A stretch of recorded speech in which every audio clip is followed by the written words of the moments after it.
Let me hear you say, whoa, whoa, whoa. It's been a real hard couple of months. You've had enough. But it's been hard for everyone. You're not alone. You've been hurting way too long. Let it go and just move on. Make your way down to the altar. Hand it over and leave it there. It's gonna be alright. It's gonna be alright. It's gonna be alright. It's gonna be alright. It's gonna be alright. It's gonna be alright. It's gonna be alright. Everything that you've been worried about, put it on the altar. You need him to work it out. He'll work it out. Put it on the altar. All of your burdens, just bring them all down. You're gonna get an answer to your prayer if you put it on the altar. I know you need a healing. You're sick of being sick. You need relief. You're tired of the pressure. You got all this stress and you need some peace. Come on and get your breakthrough. Or haven't you been suffering long enough? Make your way down to the altar. Hand it over, leave it there. It's gonna be alright. It's gonna be alright. It's gonna be alright. It's gonna be alright. It's gonna be alright. It's gonna be alright. It's gonna be alright. So everything that you've been worried about, put it on the altar. You need him to work it out. He'll work it out. Put it on the altar. All of your burdens, just bring them all down here. You're gonna get an answer to your prayer. Put it on the altar. Oh, you'll get an answer, yeah. Oh, yeah. You'll get an answer from the Lord. So you need to put it on, put it on, put it on, put it on the altar. You need to put it on, put it on, put it on, put it on the altar. Oh, prayer changes. See, I know it does. Prayer changes things. Just take it to the Lord in prayer. Changes things. Ask him anything you want, 'cause changes things. Listen, you've been worrying and crying and worrying, but you're not alone. You're not alone, no. See, you have a friend in Jesus, and he knows all about it. And he's gonna do what he promised you, yeah. So everything that you've been worried about, put it on the altar. You need him to work it out, he will work it out. Put it on the altar. All of your burdens, just lay them on down. Put it on the altar. Baby, gonna get an answer to your prayer. Put it on the altar. It's gonna be alright. It's gonna be alright. It's gonna be alright. It's gonna be alright. It's gonna be alright. It's gonna be alright. It's gonna be alright. It's gonna be alright. So you need to put it on, put it on, put it on, put it on the altar. Put it on, put it on, put it on, put it on the altar. Good morning. Good morning. Thank you, Jackie and Abigail and Chris. Good to see you all this morning. As always, good to see everybody. Unity of Music City, good morning. Another beautiful July morning. It's great to be with you all this morning, a little closer to the camera today. So hopefully that will help in us doing the thing that we're here to do, and that is exchange our love and exchange our time. Put it on the altar. I hope that you noticed the slide that was there to the side of the screen as they were singing the song, the altar being the place of higher consciousness. Put it on the altar today, where we are coming together to look at where we are, wow, and where we've come in just the few months since March, how things are continuing to rapidly change and what our part is in that. That's what we're looking at today. So I am glad that you decided to join us and you're in for a beautiful experience. We're going to go back now to Chris and Abigail and Miss Jackie Wilson.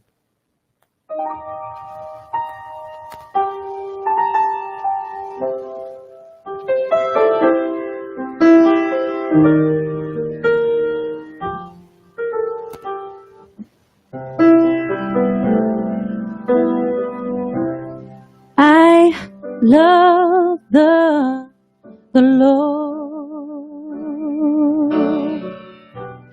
He heard my cry and pitied every groan. Long as I live and troubles arise, I'll hasten to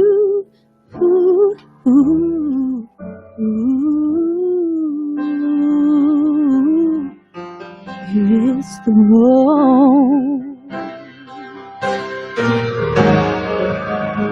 Oh,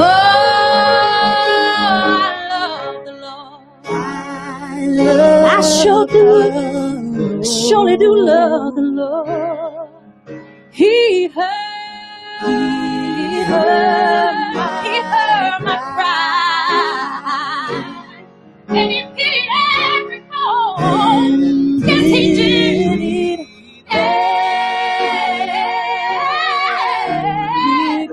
Every groan. Yes, I live. Yes, I live. And troubles rise, I hasten to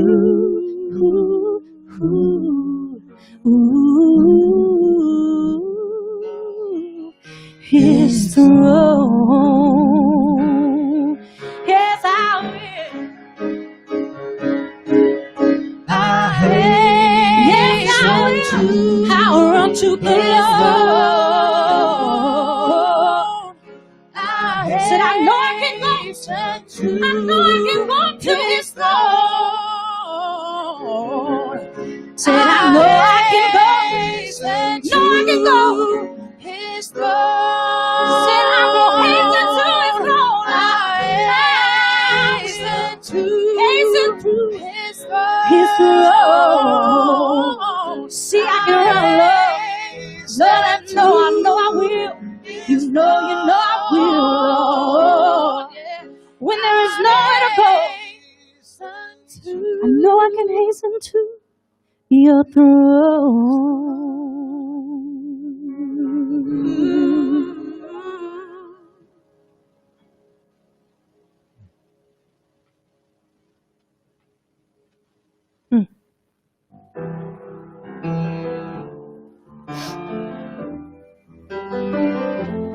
Ooh. Yeah. Pour yourself in me. Pour yourself into my heart. Whoa, wonderful Spirit. Pour yourself in me. Pour yourself into my heart. Whoa, wonderful Spirit. Pour your joy in me. Pour your joy in me. Joy into my heart.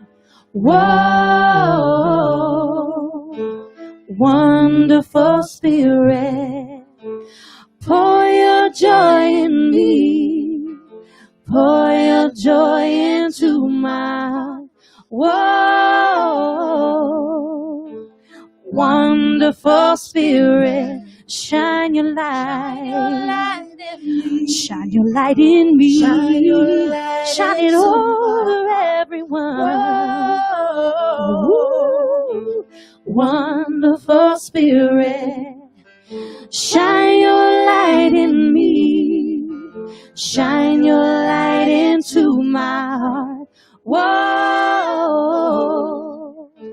wonderful Spirit. Sing your song in me. Sing your song in me. Sing your song into my heart. Whoa. Wonderful, Wonderful Spirit. sing your song in me. Sing your song into my heart. Whoa. Wonderful Spirit. Dance and smile in me. Dance and smile into my dancing in my heart. Wonderful Spirit, dance and smile in me. Dance and smile into my heart. Whoa, wonderful Spirit, pour yourself in me. Pour yourself into my heart. Whoa, wonderful Spirit. Whoa, wonderful Spirit. Whoa, wonderful Spirit.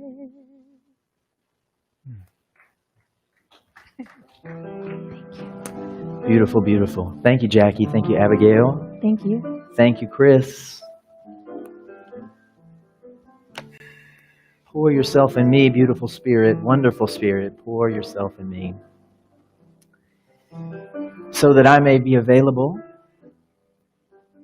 in a way that is helpful, in a way that is hopeful, in a way that is in alignment with where this church intends to go.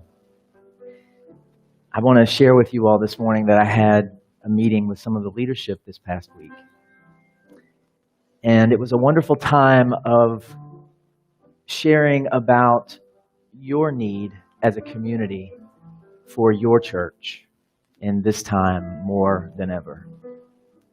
And I want you to know we all hear you. I hear you. The world hears you. You do need your church. You need your community. You need your family. So we're working together to figure out ways that, given the opportunities of the current times, where we can be more connected, more engaged, where we can see each other's faces. And that was the direction of the conversation. That's where we're going. And I want you to know for sure that your leadership loves this church, and your leadership loves all the people in it.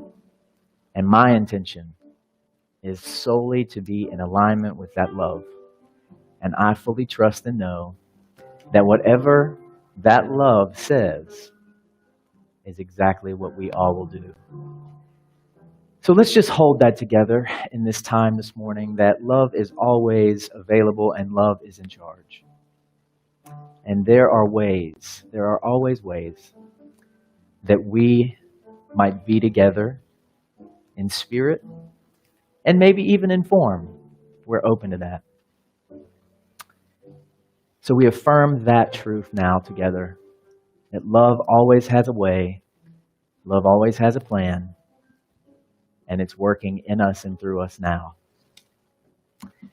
So I invite you to just get comfortable where you are. We're going to spend some time in alignment with the Spirit before we have our talk today. Thank you, Chris, for playing behind me. Incline my heart to love. Turn my eyes from my worldview and birth in me new life. As we turn to the inner realm, where the intention of the one soul is available to each of us in unique expression. As love unfolds, we are unfolded by and in and through the power of boundless love. Incline my heart to the way. Unfold in me the power of that boundless love, the wisdom of a boundless love today In this sacred time together, we affirm the boundless, abundant, ever available supply of God as life, as health, as peace, and provision of all forms.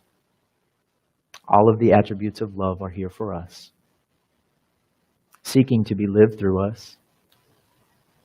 So this morning we acknowledge what we have, what flows easily, what has been healed and is ready to now show up for us as love.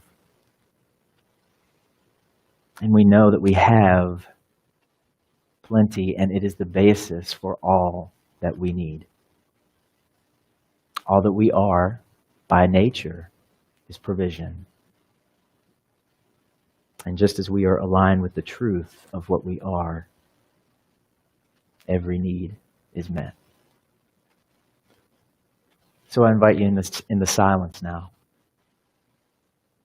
Let's all spend a few moments just affirming that all we are by nature is provision. And just as we are aligned with the truth of what we are, every need is met.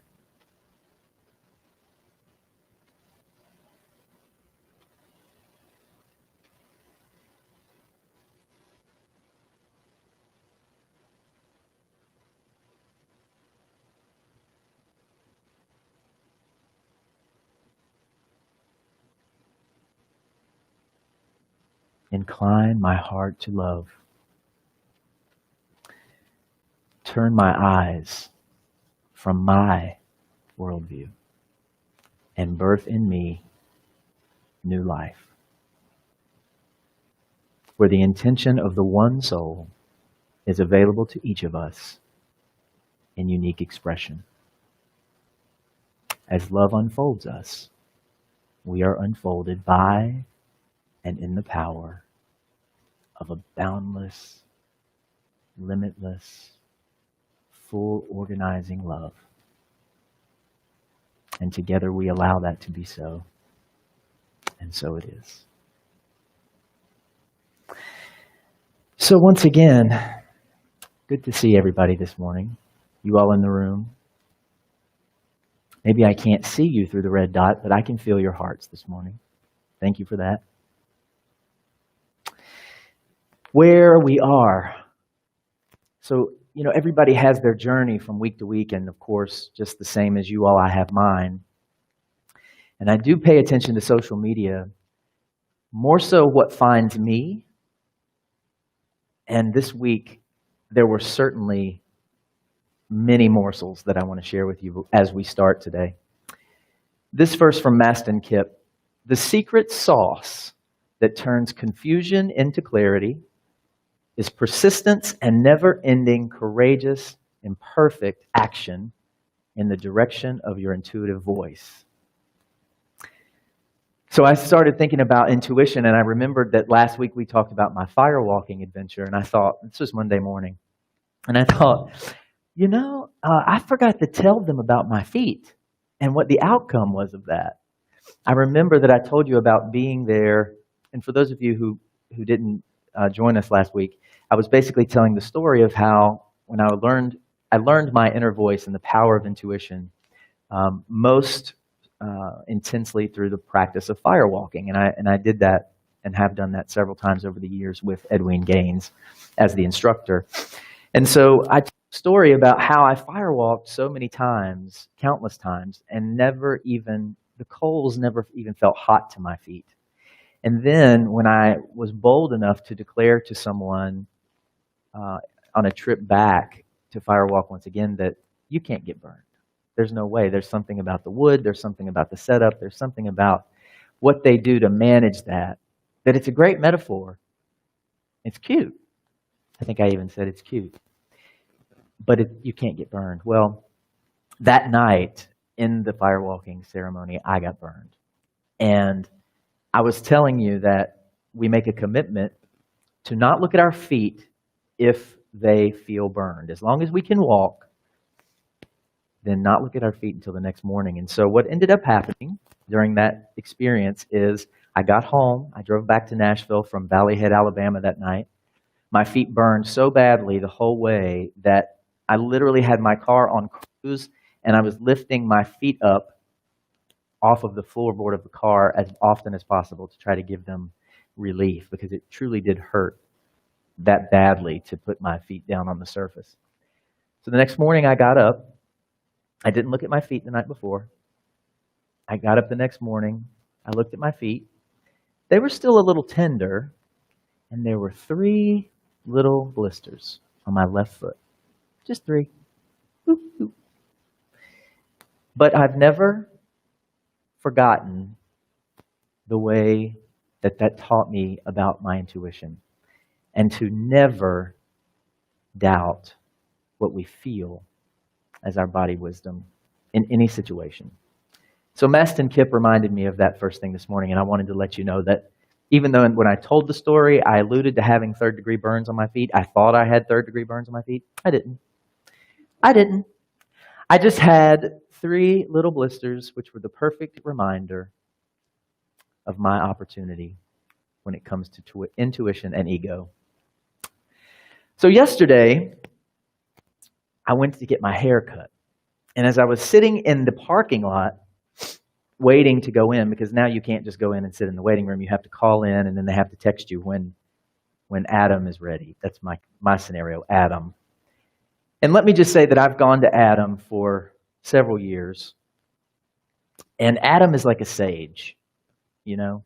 He hides behind the guise of the scissors and the comb, but he is literally a minister to all the people that come in and out.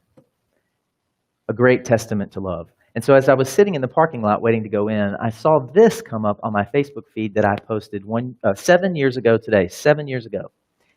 The change occurs when our decisions become aligned with what we want to happen instead of what we are afraid will happen. And the first thing I thought was, what was I smoking that day, and how can I get some more of it?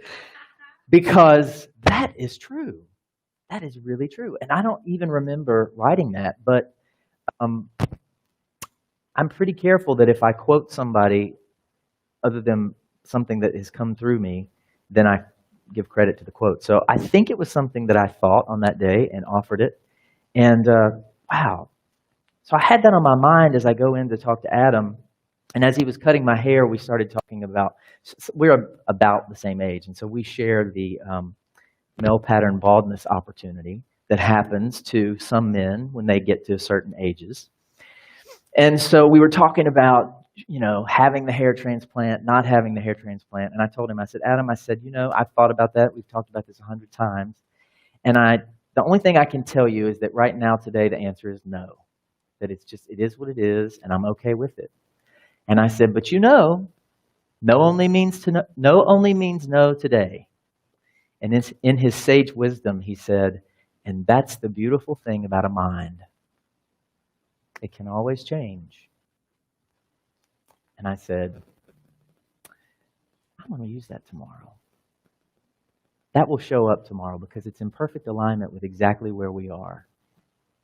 The beautiful thing about a mind is that it can always change.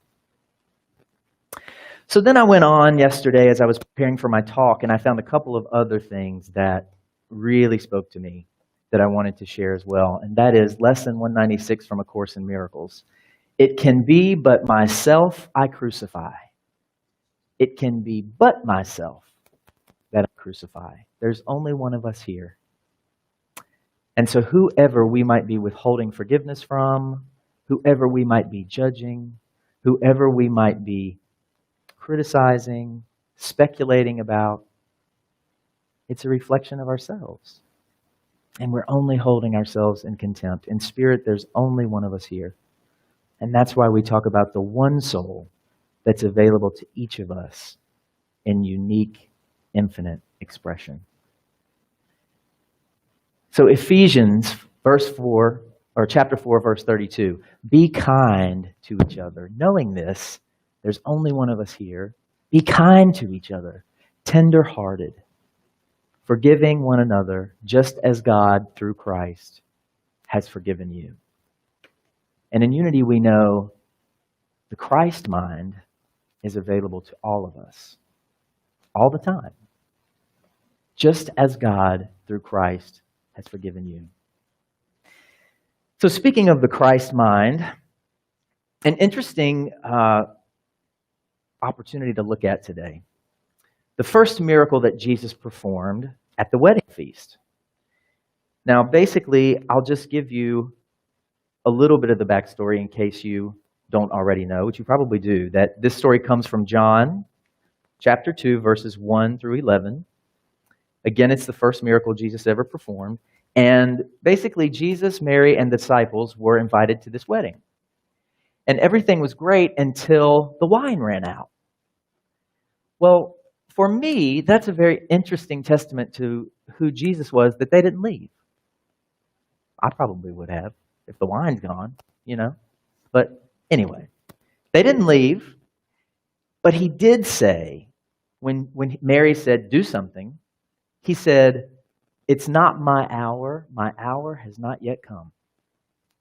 On the very day that he performed his first miracle, he said that. The ego many times speaks first and speaks loudly. Nevertheless, Mary told the servants to do what Jesus said. And so Jesus said, get the 6 stone jars, 20 to 30 gallons. They were water jars, right? He said, get the jars, fill them with water, and then draw out some and take it to the chief steward. So let's back up a little bit. First of all, metaphysically, Mary represents the emotional presence. She's saying to the servants, which represent thoughts metaphysically, do what Jesus says. Do as the Christ presence indicates. So Jesus said, fill the six stone jars completely full with water. Now draw some out and take it to the chief steward. The steward tasted the water, and it had become wine. And he had no idea how that had happened, but the servants knew. And so the chief steward called over the bridegroom and said, everyone always serves the good wine first, and the inferior wine after the guests are drunk. But you, my man, have saved the best wine for last. So we look at this picture and we see there's a belief in supply as fixed in quantity and form. There's only one kind of wine and only so much. But the reality is that when the form of wine ran out, Jesus knew that it was possible to take what was available and allow it to be transformed by the Holy Spirit into what was needed. Take what is available and allow it to be transformed into what is needed. So how do we as humans relate to that? Well, you think about some people just health, right? No problem. I eat what I want. I get about 4 hours of sleep a night. I might exercise, I might not. Doesn't matter. No problem. My body just hums. It will do whatever I ask it to do. But now, relationships, on the other hand, now see, that's completely different. Because a relationship, now see, that's not all about me. That requires somebody else's willingness. That requires all kinds of alignment of all kinds of different details for that to happen.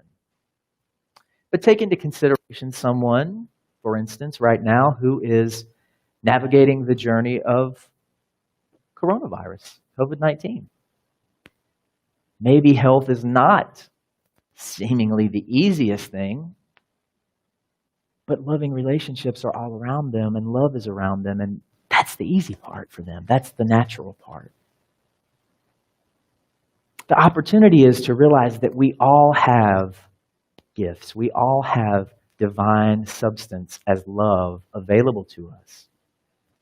We just have to learn to align our minds with the Christ presence enough to allow what we have to become what we need.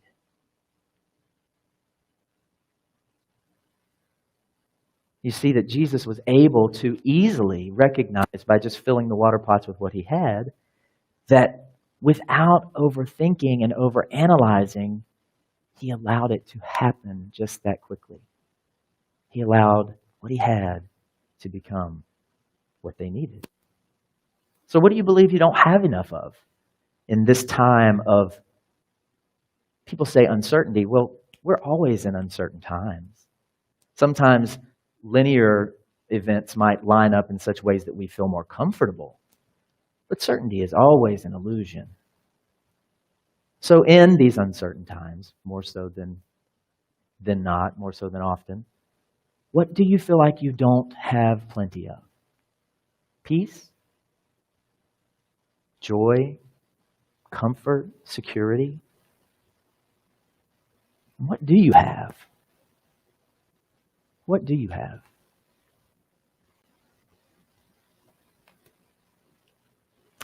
So Marianne Williamson, in The Gift of Change,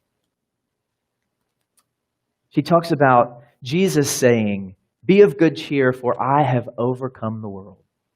Notice he didn't say, "I have fixed the world," but rather, "I have overcome the world." The difference between fixing and overcoming is huge.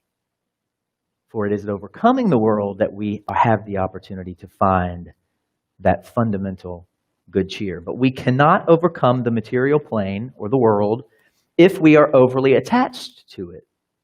The secret of happiness lies in knowing that we are in the world but not of it. I love the way she writes this. That specific understanding, keeping our thoughts on love while we have our feet planted squarely on earth, is the intersection between heaven and earth. And that intersection point is what we are. We are love in form. That intersection point is what we are. It's our mission to live on earth while thinking only the thoughts of heaven. Can you imagine if that was our reality? It's our mission. Could we spend a day, even an hour? Do you think you could spend an hour thinking only the thoughts of heaven? Love seems like a tall order until we consider the reality that love is what we are. It's about remembering a return to love, foreshadowing. It's not our divine reality that's an issue, but instead how much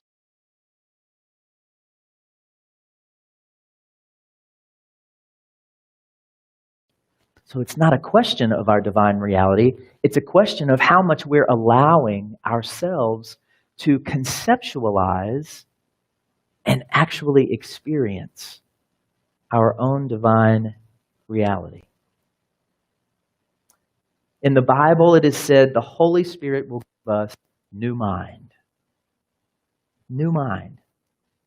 And where we are is in a place where life is asking us to be of new mind. Be of new mind. Be of new mind about this church. Be of new mind about the situation that our world faces, our communities face, our families face. Be of new mind about yourself. Be of new mind. The Christ consciousness within us can do this, but only to the extent that we're available to it. Now, speaking of being in new mind about this church,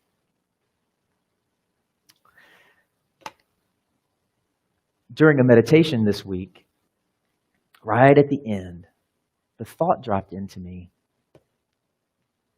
Denise, it is time for Denise to be physically in a different location. And yet, every day, many of you know, she is literally offering brilliance to the world on Facebook.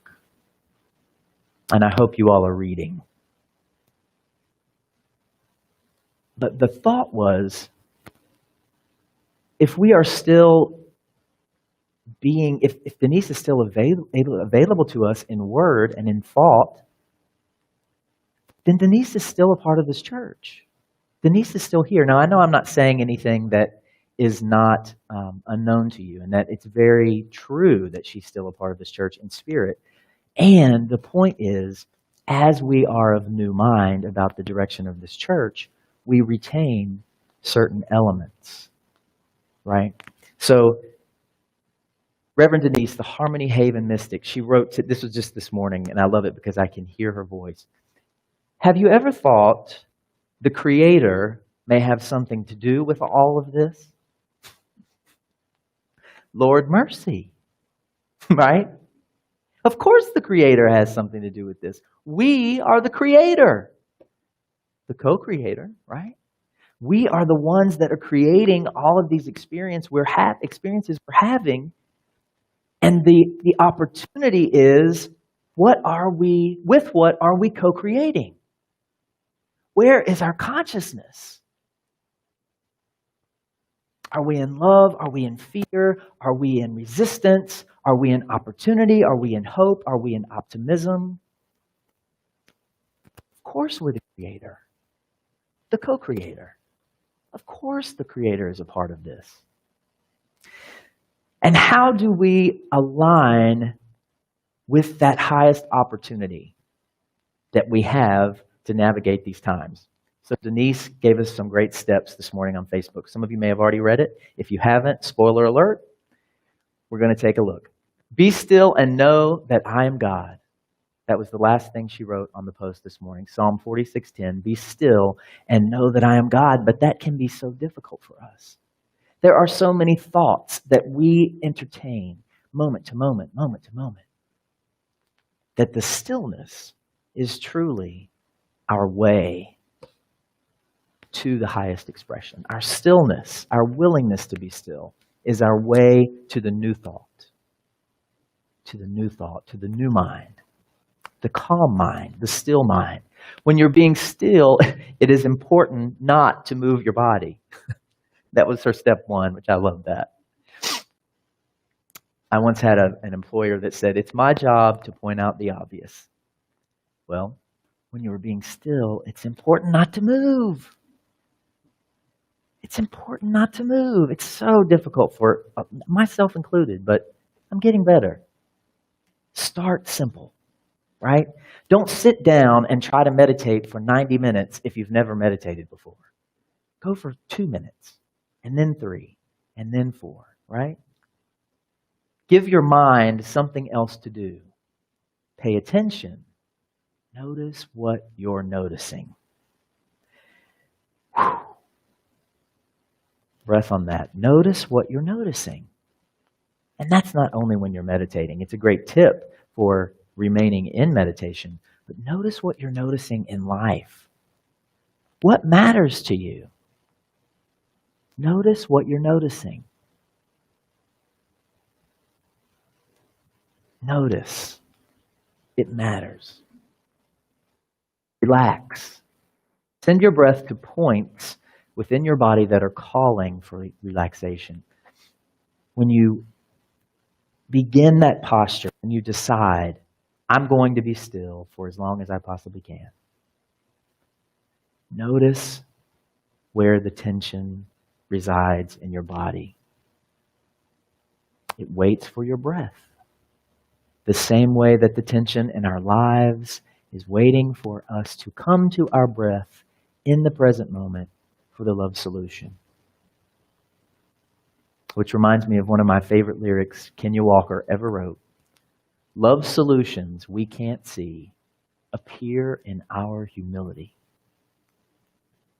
Love solutions we can't see appear in our humility, in our stillness of spirit, of heart.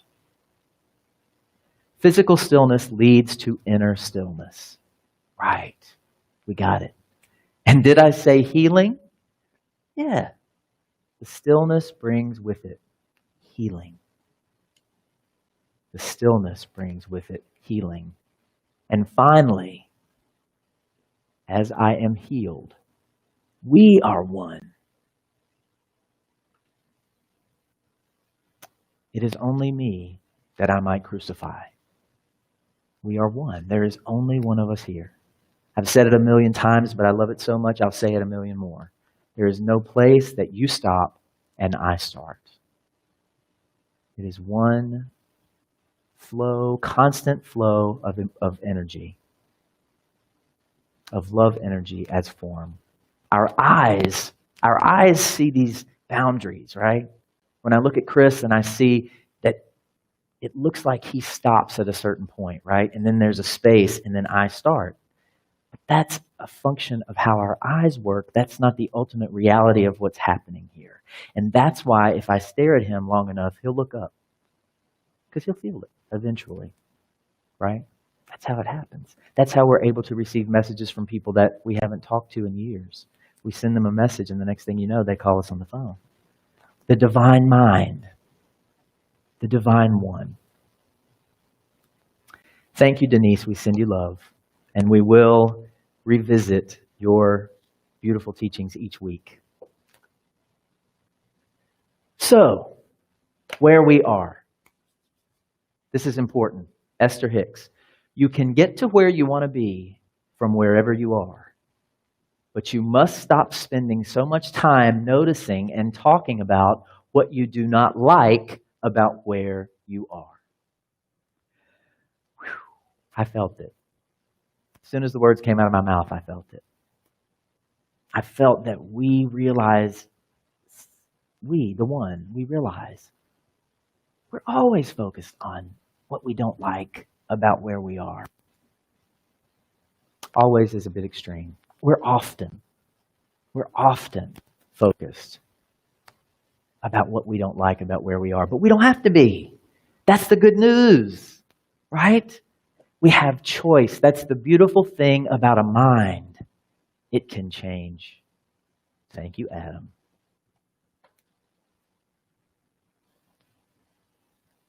One more thing.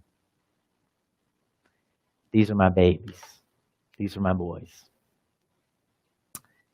Moose and Miles. And you can't get any more current than this picture because I just took it this morning as I was walking out of the house. But the reason I took the picture is because about 3 minutes prior to this, as I was ready to leave the house to come to church, I walked out to the backyard, I opened the sliding glass door, and I did what I always do. And they literally, from the back of the backyard, they fly every time. It's the best feeling in the world. Because every time they are renewed. Every time they are brand new with joy and the possibility of what's going to happen once they get in that house. Even though every single time the same bone happens. The very same bone happens every time. But to them, it's the joy every time, the renewal, the fulfillment, the fascination, the excitement. And it's contagious, right? I notice that, and I allow myself to have that, and I think, what if my thoughts were like that? What if it was just as simple for me to say, and my thoughts came running back from the rabbit hole or the spiral that they started to go down into? So this week, whenever you start to spiral, whenever you start to slide, whenever you start to be afraid that this church is becoming something you don't recognize, the love is the same. Call those thoughts back and know. Be still and know. This church was founded in love, by love, for the purposes of love. It will continue to do that work. We will continue to do that work as love. As love, I know it in every cell of my being. In every cell of my being. So we know where we are. We see it. And we know who we are. Right? We know what we are. We're love. Imelda Shanklin taught us that. What am I? Eternal, changeless potential. But what have we in this moment to allow our Christ consciousness, our connection with the Christ consciousness, to literally transform what we have into what we need? It's always love. It's always love. Love is the opportunity.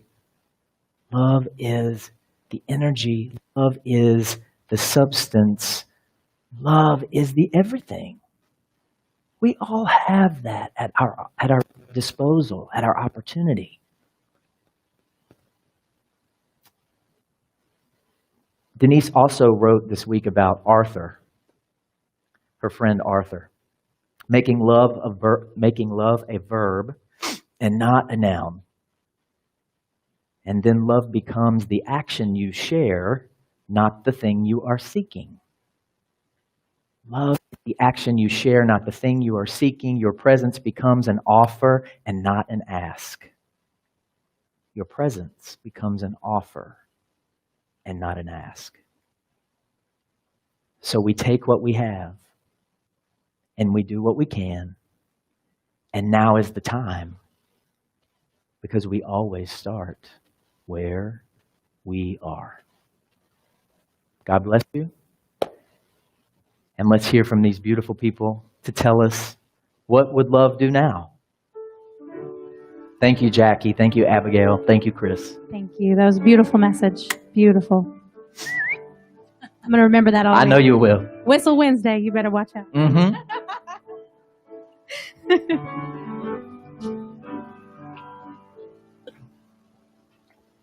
I want to do what love would do. I want to feel what love would feel. I want to go where love would go. Where will it take me? Love only knows. There's only one question that's on my mind. Just what would love do? What would love do now?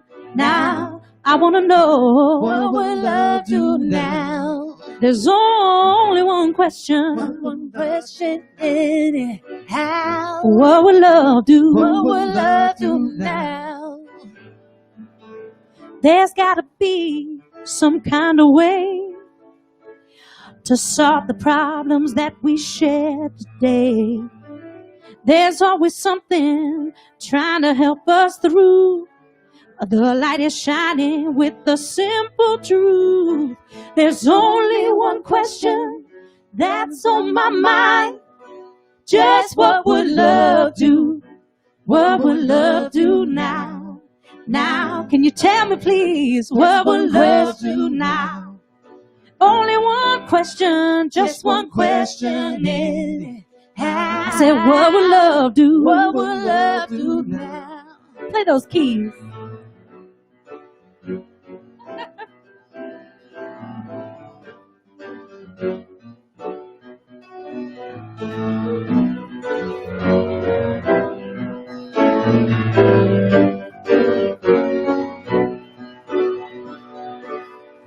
God help me on my way. Help me on my way. The question of the day. What would love do now? Now, can you tell me please, what would love do now? There's only one question, just one question in it. How, what would love do? What would love do now? I said, what would love do? What would love do now? Oh, what would love do? What would love do now? So when your back's against the wall, what would love do now? And you've given it your all, what would love do now? Said, what would love do? Yeah, what would love do now? When you feel like giving up, what would love do now? Said, there's only one question, just one question in it. What would love do now? Thank you so much, Thank Jackie, you. Abigail, Chris. Thank you for having Thank you all for joining us today. We're wishing you a great week, knowing you have what you need. You just need to look at what you see, what you have, and think about how the Christ consciousness can transform that into what you need. We'll see you next week. We love you. God bless you. Have a great week. More, please. We love it. What would love Yes. do now? I wanna know what will love do now? Oh, can you tell me please, what will love do now?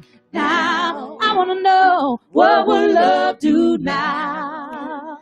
Is there only one question? One more question now. What will love do now?